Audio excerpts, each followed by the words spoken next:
कल्याणच्या सप्तशृंगी इमारतीमधील रहिवाशांनी पायी चालत तिसगाव ते कल्याण डोंबिवली महापालिका मुख्यालयावर मोर्चा काढलाय।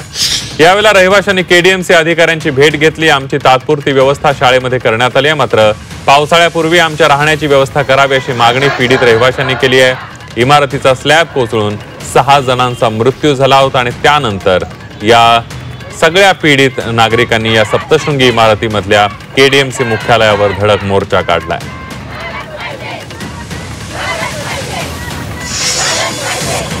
आता जो निवारा आम्हाला मिळालेला आहे तो फक्त तात्पुरत्या स्वरूपाचा आहे। मग हा तात्पुरत्या स्वरूपाचा जो निवारा आहे तो सध्या आम्हाला एका शाळेमध्ये दिलेला आहे। काही दिवसातच तुम्हाला माहिती आहे की आपले सुद्धा पाल्य शाळेमध्ये शिकतात। आपल्याला माहिती आहे की काही दिवसात शाळा सुरू होतील। मग शाळा सुरू होण्यापूर्वी शाळेची काही डागडुजी असेल, रंगरंगोटी असेल, हे करण्यासाठी शाळा प्रशासनाला शाळा रिकामी लागेल ना। पण आता तिथे आम्ही सध्या राहतोय, म्हणजे आमची व्यवस्था तिथे केलेली आहे, पण ती तात्पुरती स्वरूपाची आहे। मग ही व्यवस्था जेव्हा आमची नसेल तेव्हा आमची पुढे काय व्यवस्था होणार आहे? पैसा अडका असेल, थोडाफार दागदागिना असेल किंवा महत्त्वाची कागदपत्र असेल, इतकंच फक्त काढण्याची परमिशन मिळाली, तेही 5 ते 10 मिनिटात।